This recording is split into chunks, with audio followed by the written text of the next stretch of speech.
Offrir des cadeaux à ton audience te rendra extrêmement riche. Je reprends. Offrir des cadeaux, à ton audience te rendra riche. Je ne parle pas des gens qui viennent écrire en inbox que c'est la rentrée scolaire. Il n'y a pas non.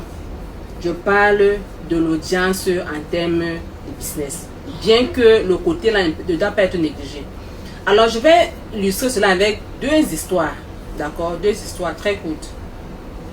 La première, c'est que pour ceux qui sont là-bas au continent, vous connaissez le soya, non? Voilà. Vous connaissez comment les vendeurs de soya font.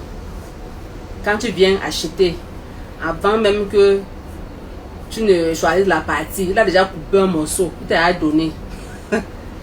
Et tu as mangé. Là, c'est comme si tu as une obligation morale en fait d'acheter. Parfois même, c'est même pas bien salé. Mais tu vas acheter. Tu vas acheter, il va te mettre les oignons. Le soya, c'est la viande grillée en fait. Pour ceux qui ne connaissent pas, la viande qu'on met, en fait, grillée sur le grillage. Et puis, il y a le feu en bas. On assaisonne avec les oignons et les piments en poudre. C'est un peu ça. Donc, c'est comme ça qu'on vend le soya là-bas chez nous. Ça, c'est un cadeau. C'est-à-dire que tu viens seulement, on a coupé un petit morceau là. Tu as mangé, tu as commencé à saliver. Tu as dit, mais pour 2500, mais pour 5000. C'est la première histoire. La deuxième histoire, imagine-toi que tu vends le parfum, un parfum, disons les parfums de maison. Et tu n'as pas l'argent pour faire des publicités en ligne. Tu vas dans un hôtel, dans un établissement hôtelier, et tu donnes ton parfum là-bas pour test de manière gratuite. On va mettre ton parfum sur chaque chevet, dans chaque chambre. Et il y a ta marque dessus, en fait, il y a tes coordonnées sur la marque.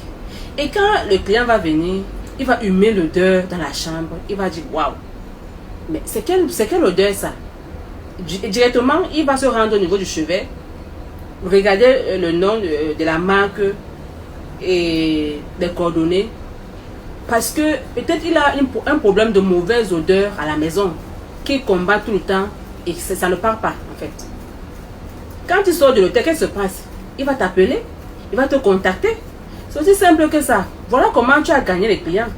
Pourquoi? Parce que tu as donné le cadeau là-bas. Parce que vous voulez vendre tout. Et à force, comme je vous dis, à force de vouloir trop vendre, vous ne vendez pas. Voilà comment quelqu'un fait ses ventes sans publicité. Et tu es assis carrément chez toi, tu reçois juste les coups de fou parce que tu allais te positionner à l'endroit où il fallait.